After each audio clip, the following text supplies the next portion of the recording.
It's so nice to be here this afternoon with all of you as we talk about this idea of moving beyond the lecture and creating experiential learning for large groups. The solution that Karen and I are going to share with you today is a solution that's come out of our work over the last 10 years with clients as they've asked, how do we deal with and make powerful these large group meetings where we pull a large number of our employees together and really want to ensure that they take home some key insights and learning.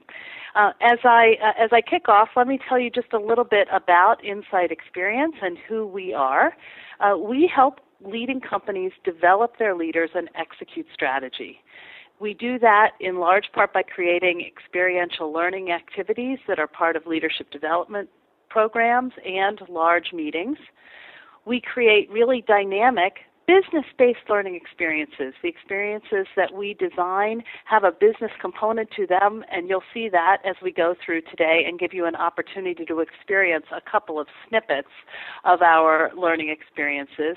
And in particular, we are interested in the idea of connecting leadership to business results, helping leaders understand how the choices that they make and the ways that they work with their organizations create powerful and effective business results.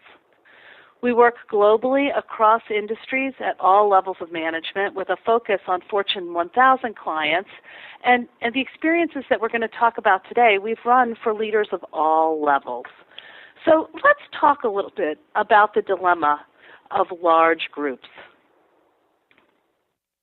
As you start to think about planning a large meeting, you could envision this picture in your head: a sea of chairs, a large number of your leaders about to fill them, and you really want to create an agenda that's going to enable your organization to take away the key messages that you've designed and are focused on. So what do? You get a leader involved. You may hire a speaker, a significant investment. You may have a senior leader that you spend a lot of time prepping and preparing in order to ensure that they're communicating the messages as effectively as they possibly could. And the day begins and they launch and they're doing a spectacular job. At this point, you start to look around the room and you see, in fact, a large number of the people who are in attendance are engaged, interested. You're feeling good as you see those participants in the session. As you look a little more broadly at the group in the room, you see another group of people, some folks who aren't quite as engaged. In fact, you're not sure what they're thinking. They're clearly not riveted by the topic that's being presented at the front of the room, and you wonder what's going through their head. Those people are a concern, but then when you look around, you see a third group, a group of people who are, in fact, not really listening, not overly engaged. They're checking their phones. They're headed early to break, and you start to worry because, in fact, this investment of having a huge meeting, bringing everybody together, is really important to the strategic future of your organization. The topic that you're dealing with is something that you really want to ensure that the organization and the employees and the participants in this meeting take back to their roles back on the job. Well, what's happening and what could you do about it? We all know, in fact, that adults learn by doing. They don't learn by sitting and listening.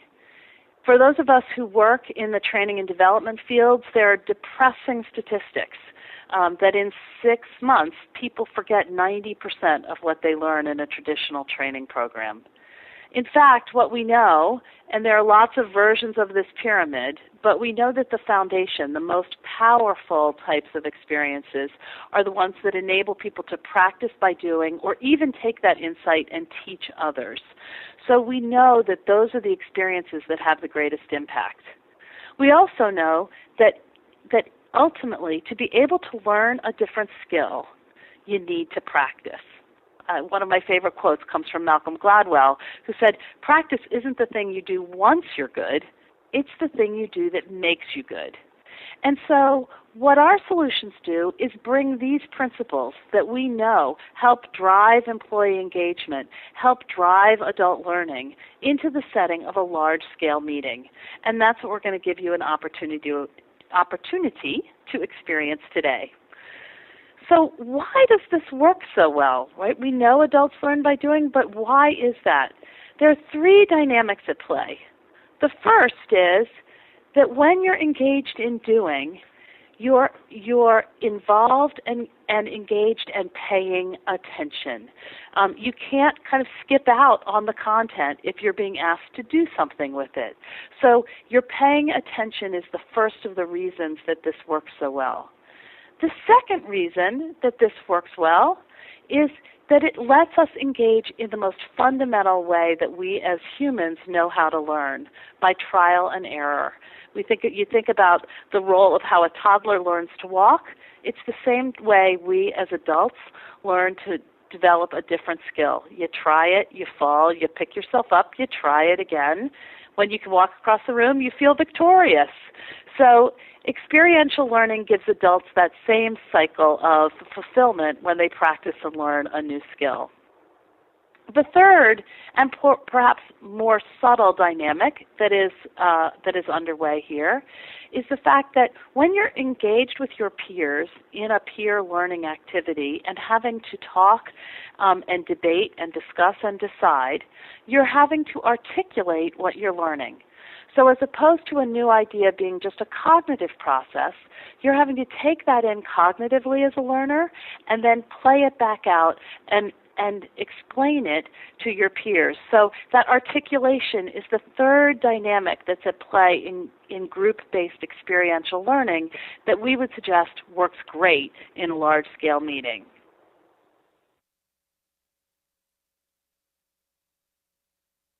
So each of these, I over-accelerated my slides there, everybody. But what we have to talk about today is how is it that you bring together large groups, new ideas, and experiential learning to increase the impact of those investments that you make in large group settings. The methodology that I want to share with you today can be applied to a wide range of issues. We know the most successful large group meetings are meetings that have a very clear purpose and intention, and those can cover a wide range. It could be that you want your organization to understand different dynamics and different insights about what's happening in your market, understand what's happening with your customers and your competitors. It could be that the purpose of your meeting is to help align the organization around a new strategy or set of directions that you're putting in place.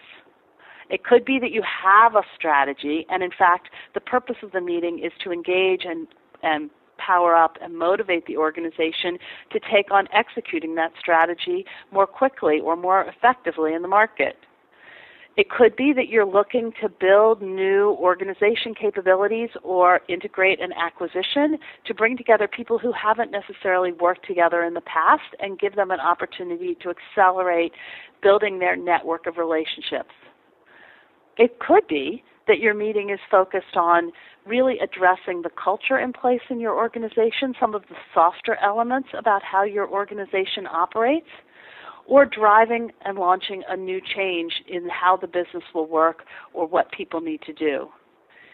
Any of those are really important and effective reasons for why to have a large meeting, and they can all be addressed with a methodology like this. So let's walk through an example and see how, in fact, for one of our clients, we addressed the opportunity to shift their operating model and helped their leaders think about the pitfalls and challenges that they would face as they moved in their business to a different operating structure. For this client, and as I go through this,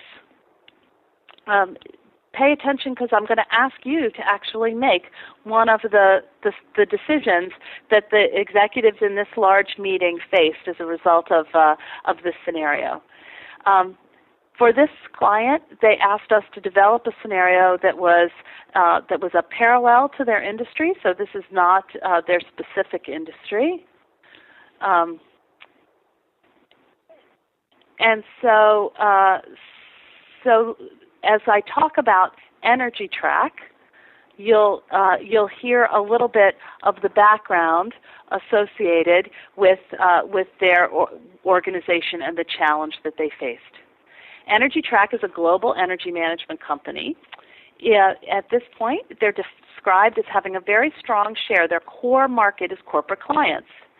They had a really limited share with very low margins in serving small business. And as they looked at it, they decided to shift their service model for small business to an online, more self-serve model in order to address that margin pressure. In order to do that, they developed a new automated system called Your Site Track and put it into pilot testing. At this point, it's still 6 months from readiness for global rollout, but they know that that's where they're headed. In the meantime, call center leaders have not hired new reps for 12 months because they know that they'll have to reduce the workforce as workloads decline as they make this strategic shift. But right now, at this moment, short-term workloads in the call center are very heavy.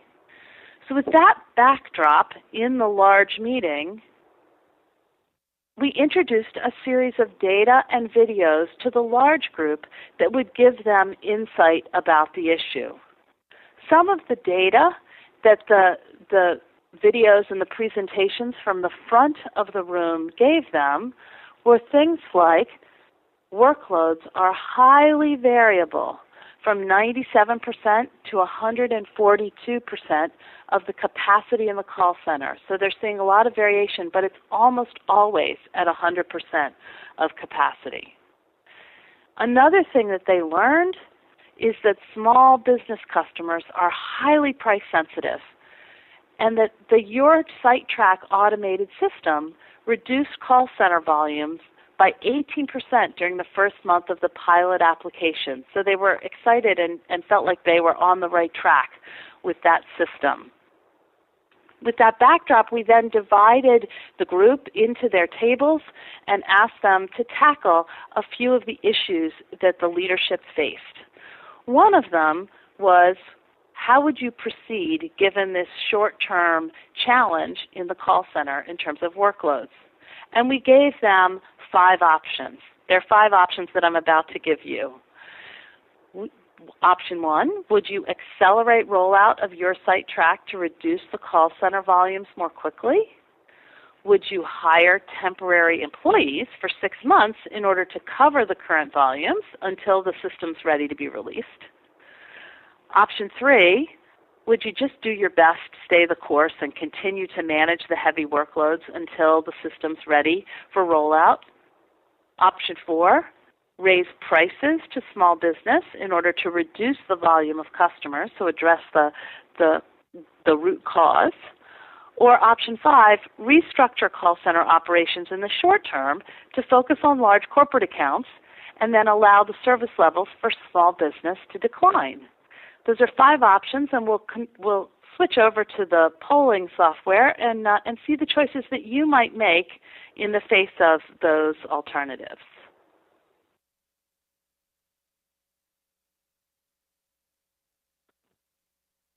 So we're starting to see some answers come in. With a head-to-head battle between accelerating rollout and hiring temporary employees. Clearly, folks on this call are reluctant to raise prices or do a short-term restructuring based on the decisions that we're starting to see.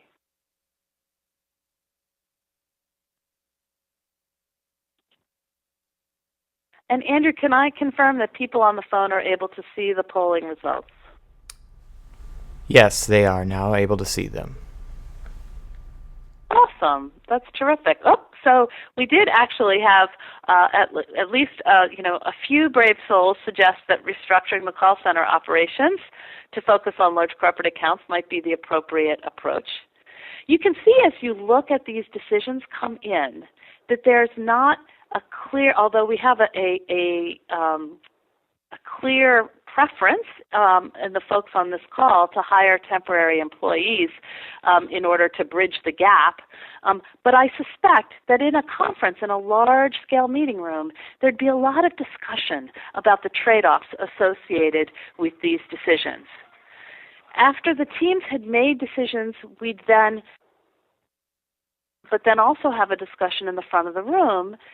And Andrew, if you can switch back now that we see that 57% of us would choose option D, we'd be able to share with the group a couple of pieces of feedback. First, we'd show them the distribution of results, which we just showed you for the folks on this call. Second, we'd show a set of projected business results associated with the choices that you made. For those of you who, the small percentage of you that looked at restructure, there was a bit of a loss of share. The piece of data that I have that you guys don't have is that your small business share was 10% going into this. So your small business share in a couple of options could actually go up. Your earnings before interest and taxes, your EBIT, which is a measure of your profitability, was 8%. And in a couple of options, you actually figured out a solution that could improve your profitability. So we see that those of you who looked to hire temporary employees held and actually grew your share in the small business market a little bit, but did that at a bit of a cost in terms of your EBIT. In a large group, each team would see their individual results. However, we're interested in helping people understand not just the business challenge, but also the risks that they would have to address as leaders. So this challenge went to a second question, which is, what is the most important risk to manage given the action that you selected? So we'll switch to the polling screen again and look at what are the risks that you guys would suggest that we need to manage given the choices that you made?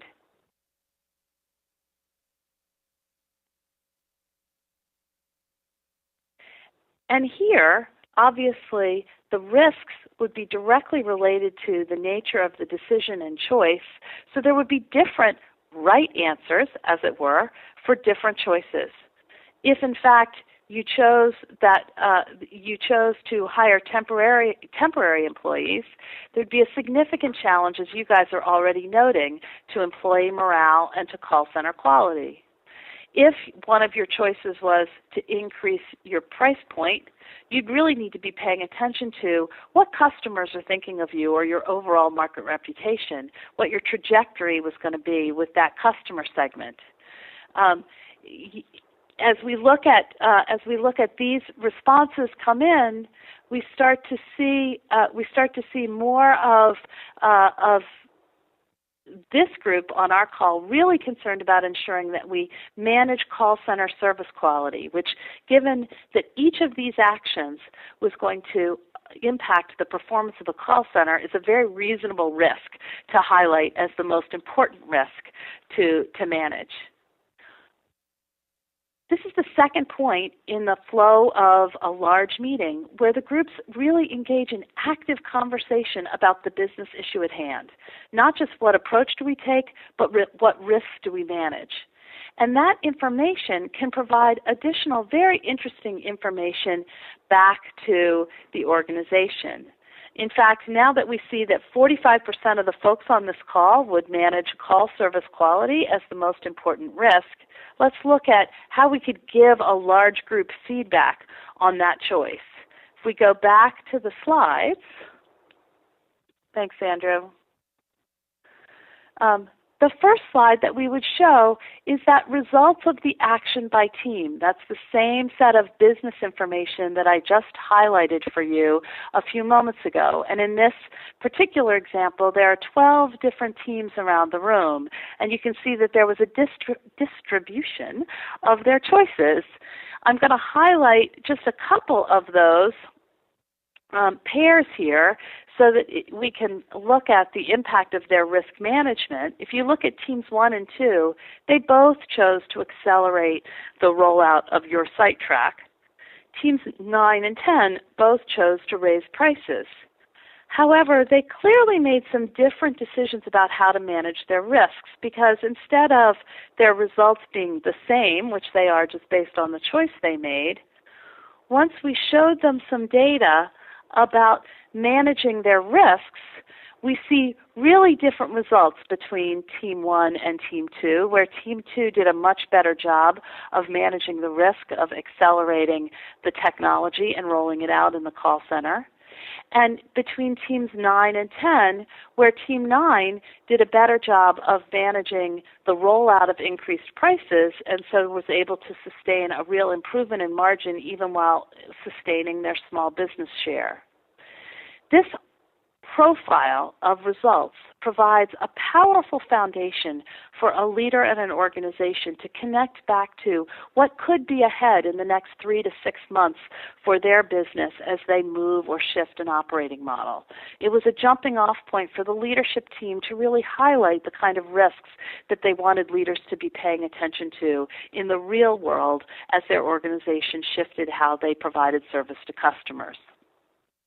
So in fact, in this little example, we've walked you through a methodology for engaging leaders in a large room that has 6 key steps that we believe makes this work as we have tried this and done this with a range of our clients.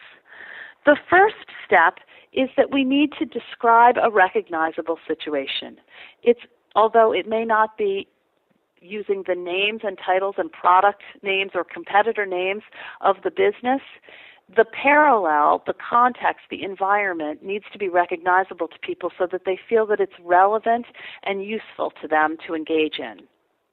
The second step is to create real tensions that people feel.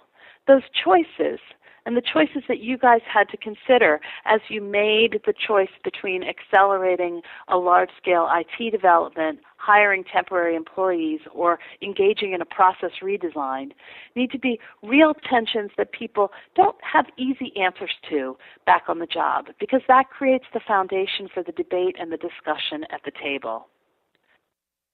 The third step is to give them the opportunity to have that debate, to enable people to not just process those tensions individually, but work with their peers to address the challenge. And actually, the fourth step, interestingly, is to force them to make a decision, because many case scenarios and case examples will enable these first 3 steps, but because they don't force closure and decision, they don't push people to really think through the trade-offs that they have to make and that they'll have to address back on the job. The 5th step is feedback. Feedback in a couple of different ways. Feedback that lets them compare the paths they've chosen, and also feedback that lets them see the potential impact of those choices on the results for the organization. Sometimes we'll even project that feedback and impact forward in time, so we'll see short-term impact as well as longer-term impact of some of their choices. And the 6th step is that connection back to real life, to give people the opportunity to discuss the parallels between the experience that they've just gone through and the business challenge that the organization faces. It brings what could be a fairly stock PowerPoint presentation to life in very vivid ways for individuals, and it lets them also think about their particular role in supporting that shift or change or new capability for the business.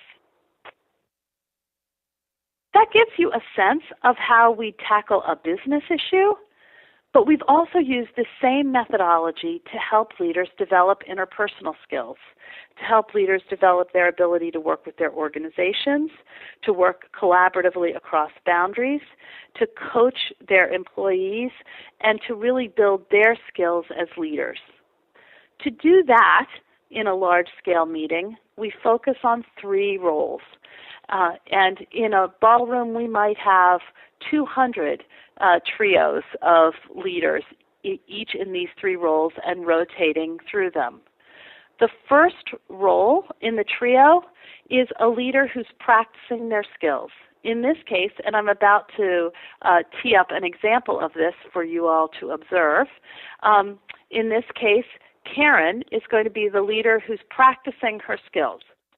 The second role is another participant who's role-playing an employee, who's actively engaging in a conversation with Karen, and in this case it'll be Daryl, who is engaged in a conversation with Karen, so that she really has to practice her leadership skills with an actual person. The third role, the observer, is the role that all of you will play. You will observe Karen and Daryl having a conversation and be able to give Karen feedback on how she's tackled the discussion. To teach this, we'd introduce a process. Great. Thanks, Amanda. We could use this in a number of different ways, and this could be processes or new programs that you're trying to roll out in your organization. This is just one example of a process that we could use, and this one was called a productive conversations process. So one of the things we're going to ask you to think about is how well Karen, also known as me, does at establishing the foundation of the process, framing the discussion, exploring and identifying new solutions to the problem at hand, and also agreeing and acting to close the conversation effectively to ensure that you have good next steps. In addition, we'll ask you to think about two dimensions, not just how well Karen used the process, but also the mindset and tone that she brought to the dialogue. Because we know that great coaching and very productive conversations have two dimensions. In some cases, we see leaders who struggle with their coaching. They don't use a clear and consistent process, and they don't bring an effective mindset as leaders. They have a lot of opportunity for development. We see some leaders who have a strong use of the process, similar to what Karen just walked us through, but don't necessarily engage in their coaching with an effective mindset, so they don't see an outcome that is as effective as they would like. In the best cases, we see leaders who can bring both a strong process and an effective mindset to the dialogue, and that really improves the impact of their coaching for their coachee and for their organization. So to illustrate this, we give the participants in the program a bit of background. In a workbook, there would be a dialogue and background, as you see on the screen. I'm not expecting you to read it, don't worry. But Karen would have the opportunity to read that and prepare for her coaching conversation. What she'd find out as she read it is that Daryl is a representative in the call center. By the way, this is still in that same scenario that you just made decisions about your site track. And Daryl's a representative in the call center, and Karen is his boss's boss, the head of the overall call center. Daryl's extremely personable and has been recognized for extraordinary customer service in the past. He's a valued employee. He's well respected and active as the trainer in the call center, so he's clearly an opinion leader who people look to in the organization. However, he displayed some negative body language during an employee roundtable that was significant enough that Karen noticed it, and when she checked in with his supervisor expressed concerns that Daryl believes that this new strategic direction is a poor one and really isn't on board. So his supervisor asked Karen to speak with him. The participant who's playing the role of Daryl would have a card, would have some notes that give that person some prompts to be an effective Daryl. And often, as we develop these scenarios, we really try to create archetype employees, the employees that participants know and have seen. They've seen Daryl back on the job, so they can actually step into being Daryl very effectively. Nonetheless, we give them some prompts so that they don't feel that they have to create Daryl from whole cloth, and they'll have that set of background information as they engage in a conversation. The third component, the third role, is the observer. We'll give the observer an observation form, things to pay attention to as they listen to the conversation. Did Karen establish foundation? frame the discussion, explore options, agree and act? Did she bring a curious mindset, executive presence, relationship focus to the dialogue? If you downloaded the form at the beginning of this webinar, you have that available to you at the start of your slide deck. If you've joined us late, you can download the form by clicking on the slide button on your screen. But we're also going to just keep it up as you observe this conversation that now Karen and Daryl are going to role play for you for the next 2 or 3 minutes, after which we'll ask you to record your observations of the two of Karen's coaching against those 2 dimensions, her process and her mindset, through the Pull Everywhere interface. So Karen and Daryl, over to you. Thanks, Amanda. So Daryl, thank you for coming in to talk to me today. No problem. Daryl, we've noticed that you have been displaying some behavior in different settings in the organization that is concerning your supervisor, it's concerning me, and I'm getting the sense that you are feeling frustrated. So before I continue any further, can I get your feedback and your perception on the situation? Are you feeling frustrated? Well, I frankly just don't agree with the strategic shift that we're taking. Okay. So is this a good time for us to talk about that? Because I'm concerned about the impact that your behavior has on others here. Yeah, we can talk about it. I just don't think things are going to change. Okay. So, Daryl, talk to me a little bit about what it is about our current strategic direction that's frustrating you so much. Well, I'm with the customers every day, and I talk to the customers, and I don't think it's going to have a positive impact on our business. I think they're just, our customers need more. All right. And Daryl, do you have access to all of the information that's been prepared by senior leadership to help communicate this shift? Yeah, I've seen it, but again, the senior leaders aren't where I am. I'm with the customers every day. I'm hearing what they have to say, and I don't think this is good for them. Well, Daryl, here's where I am. You're a leader in this organization. Your peers really look to you as a role model, and I just don't think you've been displaying behavior that is role model behavior in public settings. And so my concern is that one of the most important ways to execute this change is to have alignment and support in the organization. So people are looking to you for your response, and it's a negative one, and so that's really going to have a ripple effect throughout. Can you understand that? I understand that, and I appreciate that I'm a leader, but I don't believe in what we're doing, and I'm not going to just sit there and blindly follow it and not express my opinions. Okay, Daryl, I understand that. I do. And at the same time, I think we need to find a middle ground here so that we can both move forward and perhaps we can spend some more time understanding the decision so that we can help adapt and adjust our behavior in future interactions. What do you think about that? I'm willing to listen, but I haven't heard anything that makes me believe that it's going to get better.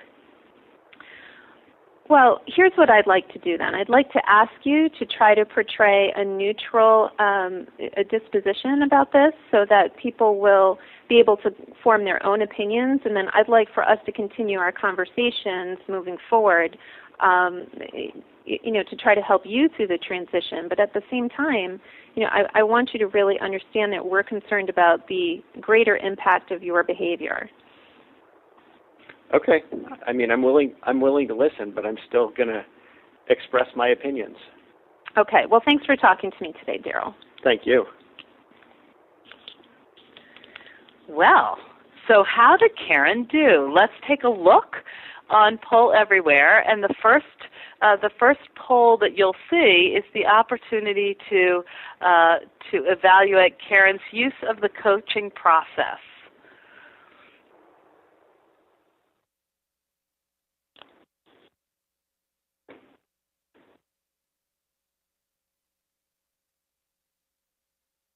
And it's interesting, so this is how well she framed the conversation, how well she explored opportunities with Daryl, how well she agreed on follow-up actions and really got him on board.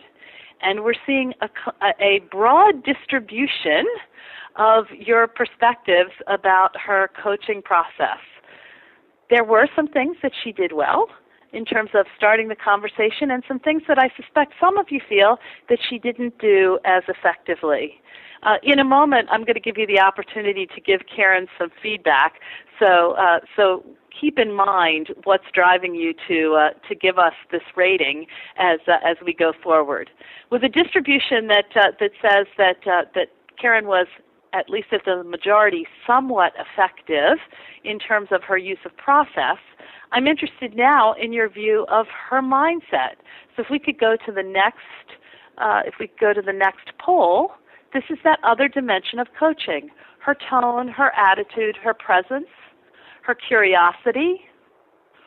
How was her coaching mindset in terms of helping Daryl understand the challenges that he faced?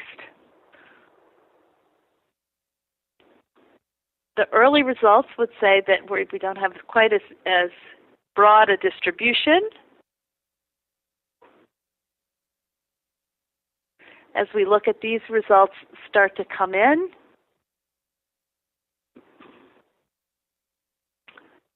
Karen's friendly tone certainly opens the conversation in an effective way, but as we look at the results that you guys are giving her in terms of your ratings of her mindset, there's clearly opportunity for advice for Karen as well here. So keep that in mind, because the next step in the process in a large meeting would be for you as the observer to sit down with Karen and explain why you were rating her performance the way that you were, and give her some really specific feedback on how she could improve. By the way, this is also an opportunity to teach feedback skills. So in some cases, we then have an observer of the feedback process provide feedback on the feedback, which we know is a major development opportunity in many organizations. Karen was somewhat effective in terms of her mindset. And if we go back to the slides, let's look at how we would share that information in the large group meeting, because we'd show it in a couple of ways. In a big group, Karen would see data about herself, and she'd see where she is on that grid of her mindset and her process, with some opportunities for improvement and feedback from her peers. But what a large group setting also enables us to do is show the group, the distribution around the room of all of the people engaged in that conversation. And what Karen as a participant could start to see is that there were some best practices and some clusters of people with stronger skills, but boy, there were a lot of participants who had a performance profile in this particular program similar to Karen's, with some opportunities to improve in terms of use of the process, and some opportunities to improve in terms of the mindset that she brought to the process. Just like in the business example before, we can translate these choices and these activities into business results. For this client, they wanted their leaders to understand that how they led and worked with key employees through the change would impact their call center morale, the light blue bar, would also impact their net promoter score from small business customers that reps like Daryl worked with. And so we gave the participants feedback not just on the conversation, but how that conversation flowed through to the business results. So I'm interested from the group on this phone to complete that learning cycle and hear what advice you would give Karen. So this is our last poll in this webinar, but I'm interested in, and you can type in much the same way that you typed in your location for the webinar, any advice that you might have for Karen to improve her coaching performance. Some of you felt that she really had an opportunity to improve her coaching. So I don't think I heard her specifically say his opinion.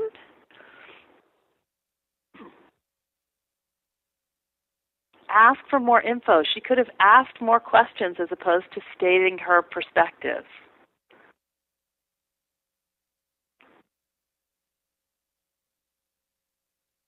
As she started the conversation, she could have really set a different context for why this was important and why it might be also important for Daryl.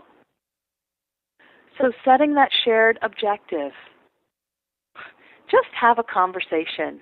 She's probably really concerned about making sure that Daryl got on board, and in that got focused on the message as opposed to the dialogue.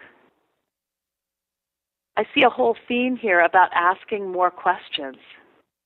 And you can see now as these comments start to stream across the screen that the feedback conversation that Karen would have with her peer in the ballroom could make even a large-scale meeting very specific and valuable for her. And that she could then take those insights and use them for the next conversation as she thinks not just about a conversation in this meeting, but going back to the Daryl that she works with back on the job. What a wealth of opportunity to give her some perspective. So we go back to the slides. Thank you all for playing along to illustrate how this would work in a large-scale meeting. Let me share with you what would come next. What would come after a conversation like this? The first is the opportunity for more practice. In some settings, we let Karen have that conversation again in order to give her an opportunity to improve. In other settings, we have a range of conversations that teams around the table rotate through so that they see multiple examples of the kind of employees that are struggling to get on board with a change in this particular metaphor. We'll often complete the day by asking Karen and Daryl to pair up and share a real challenge that they have for coaching back on the job, and then engage in a role play similar to what they've just done in the fictional environment, but about what they face real world. So more practice comes next. The second thing that comes next is some reflection, to step back and say, what have I learned from this?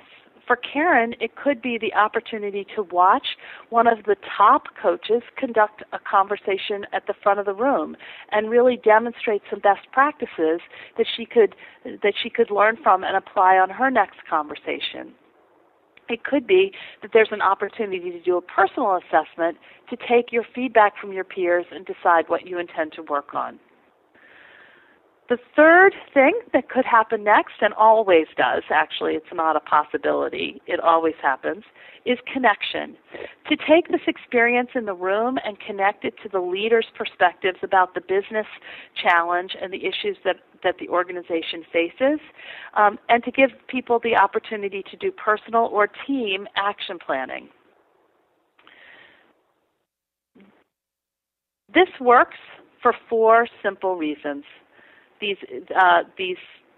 This methodology. The first is it's the power of the familiar. It's what people know so it feels relevant to them and important and valuable for their jobs.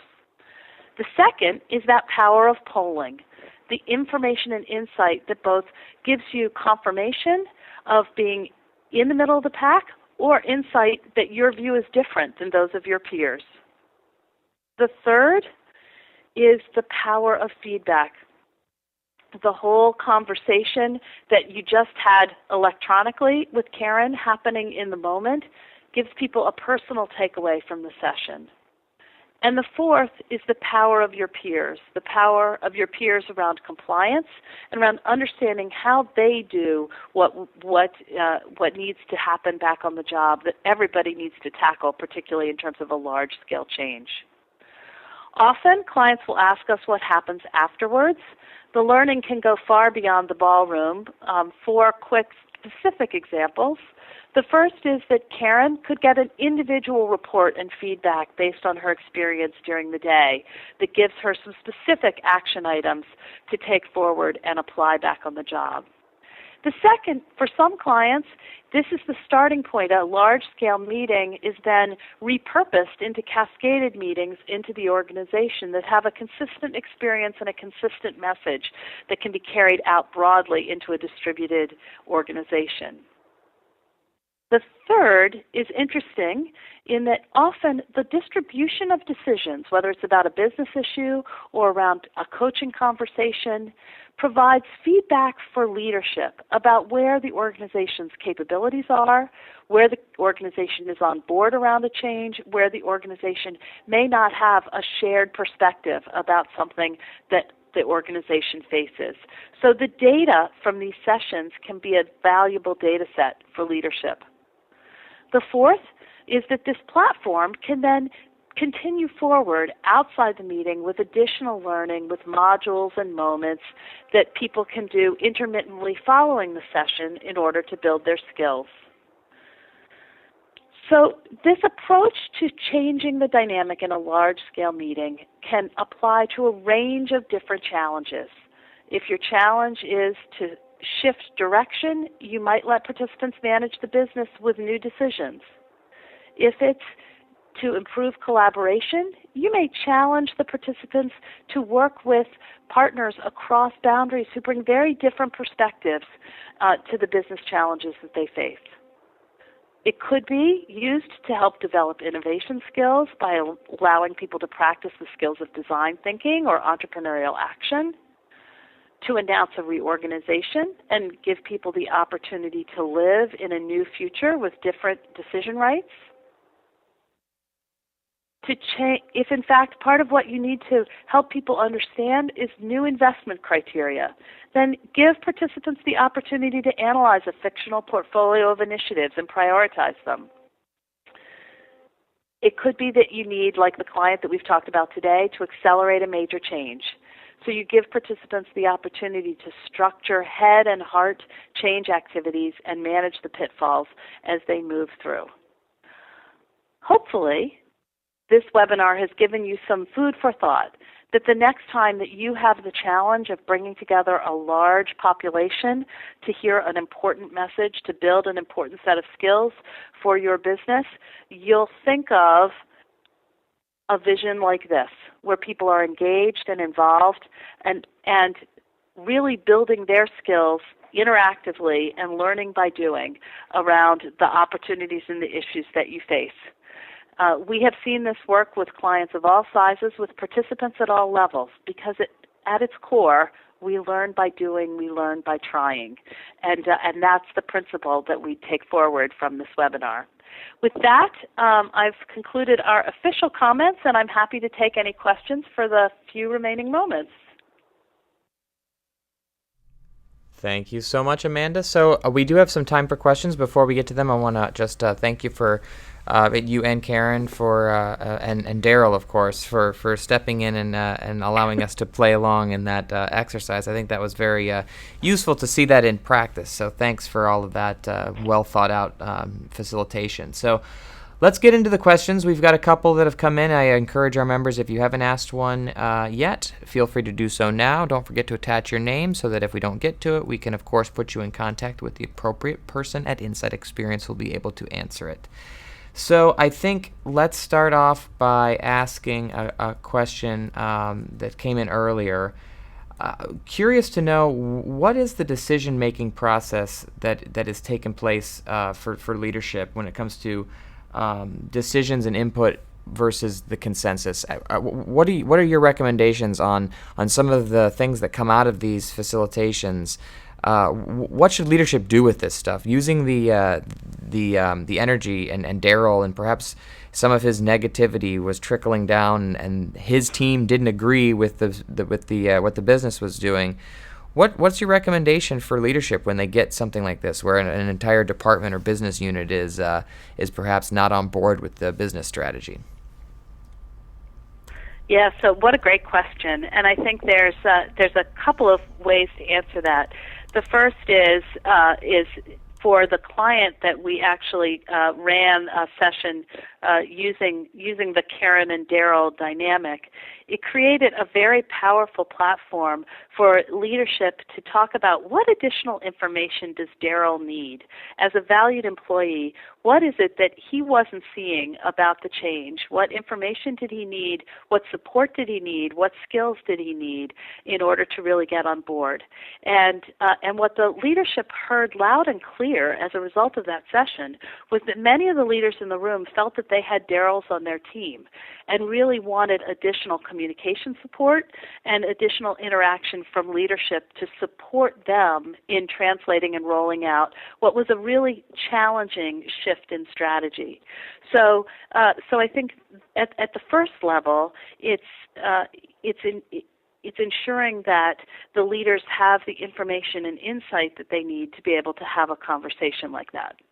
At a second level, in the specifics of a conversation like Karen and Daryl, there was a lot of very rich feedback, and you guys saw it come across the screen, about how Karen personally could have addressed that conversation differently. Daryl really needed to be heard, and it was pretty obvious in the way that Karen addressed that conversation that she was not acknowledging or hearing his point of view. And so there was both opportunity for the organization to address that change differently, but there was also feedback for Karen about how to address that change differently. And that feedback was also something that we helped the organization address in some of the follow-on to that conversation. Excellent, thank you. So I think we've got time for one last question. I'm going to kind of make it a two-parter. I think this is somewhat of Barb's question, as well as I'm going to try to see if I can pull the right person. But essentially, the question is, how does this work? Obviously, large groups, large settings, some of the technology that we even use today on the webinar comes in handy when you're dealing with larger groups. But tell us a little bit about ways that you can engage low-tech solutions, and then, of course, is this still applicable when you're not dealing with extremely large groups, and this is more of a traditional classroom setting of, let's say, 20 to 25 people? Yeah, great questions. Thank you, Barb. And it is a two-part question. So first, technology makes the cycle time go faster.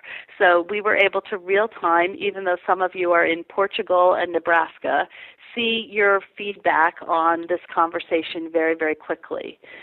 However, it's not a requirement. We've done programs like this where the participants have submitted insights on paper forms, and we've then collated those on an Excel spreadsheet and been able to, and essentially we reverse the discussion a little bit. And here today we talked about business results and then feedback. In those settings, we talk about feedback and give ourselves the time to compile the data in order to then show the business results. So the wonderful thing about the world that we live in right now as trainers is we have an enormous spectrum of technical options to choose from laptop-based environments to people using their phones to good old pen and paper. It still works. The power is in the learning and the conversation, not so much in the technology. So we're able to do these types of experiences in a variety of different technical environments. And then to the second part of the question, these large group meetings grew out of our classroom-based work. So much of this methodology is work that we have developed and practiced and used over the last decade with small groups, with groups as small as 9 or 10, classrooms normally somewhere between 20 and 30. The cycle of creating context, enabling practice, and providing feedback works whether you have a few people or, I think the largest session we ran was several ballrooms of about 1,200 people. So it can run the spectrum. What's important is to get individuals engaged in the issues and the learning themselves so that it moves from the intellectual and the cognitive to the practical. Excellent. Well, thank you so much, Amanda. I want to encourage our listeners to keep those questions coming. Don't forget to attach your name. We can certainly put you in contact with folks at Insight Experience to answer any particular question that you may have. Here's some of their contact information if you want to reach out to them directly. I want to thank our presenters, Amanda and Karen, for their great work today. And, of course, our sponsor for this webcast, Insight Experience. And I'd be remiss, however, if I didn't extend the biggest thank you of all to each and every one of our HCI members who've taken the time out of the day to spend with us today. We look forward to seeing you all on another webcast soon. Enjoy the remainder of the day, everyone, and let's make it a good one.